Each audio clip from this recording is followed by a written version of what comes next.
হামজা চৌধুরী আর দেশের সেরা ফুটবলারদের সমন্বয়ে সেরা দল পেতে যাচ্ছে বাংলাদেশ, বলছেন জামাল ভুঁইয়া। ভারতের বিপক্ষে ম্যাচ নিয়ে সমর্থকদের যে উন্মাদনা তা ছুঁয়ে যাচ্ছে ফুটবলারদেরও। এদিকে শুধু জাতীয় দল নয়, নিজের নতুন ক্লাব ব্রাদার্সকে নিয়েও ভালো ফলের স্বপ্ন দেখছেন জামাল।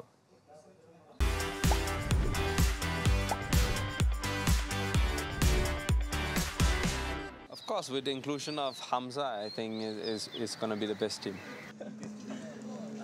হামজা চৌধুরী এবং দেশের ঘরোয়া ফুটবলের পরীক্ষিতদের নিয়ে জাতীয় দলের যে স্কোয়াড ঘোষণা হয়েছে আর শেষ পর্যন্ত যারা থাকবেন, জামালের কাছে সেটি সেরা দল। আলামিনের মতো প্রতিভাবানদের অন্তর্ভুক্তি কিংবা ইব্রাহিম তারিকদের ফেরাও বিশেষ JV6-এর কাছে, নিজেও মাঠে ফেরার অপেক্ষায়। আলামিনটা শুনলাম 9টা গোল করছে, সো অফকোর্স আর উনি স্ট্রাইকার খেলতেছে, সো এটা অনেক পজিটিভ মানে জিনিসটা। একটা নতুন প্লেয়ার আসছে, সবাইকে সারপ্রাইজ দিছে। ইব্রাহিম ফিরে আসছে, তারেক, আমি, সো আই থিঙ্ক 4-5টা প্লেয়ার ফিরে আসতেছে, সো আই থিঙ্ক টিমে আরও স্ট্রং হবে। বছরের প্রথম ম্যাচ, প্রতিপক্ষ ভারত। মার্চের ম্যাচটা বিশেষ জামালের কাছে। দেশের মানুষের উন্মাদনা ছুঁয়ে যাচ্ছে ফুটবলারদেরও।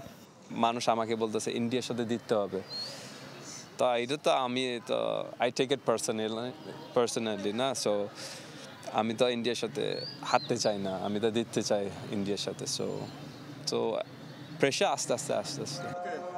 বিরতি কাটিয়ে JV6 মাঠে ফিরবেন ব্রাদার্স ইউনিয়ন জার্সিতে। ব্রাদার্সকে নিয়ে জামাল যেমন উচ্ছ্বসিত, ক্লাব কর্তৃপক্ষও তাকে ঘিরে দলগত সাফল্যের অপেক্ষায়।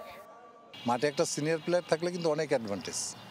সে একটা national player plus senior player, এবং সবাই তার সঙ্গে একটা গুড রিলেশন আছে, যেটা একটা প্লেয়ারের জন্য খুবই জরুরি। সেটা জামালের ভিতরে আছে, তাতে এসে অবশ্যই ব্রাদার্স একটা বেনিফিট তো পাবেই। লাস্ট 10-15 বছর আপনি যদি দেখেন, ব্রাদার্স সবসময় লিগ টেবিলের নিচে ছিল, তো এই বছর আই থিঙ্ক 5 or 6 এখন। সো এটা একটা ভালো পজিশন, কিন্তু আমরা চাই আরও ভালো করতে হবে।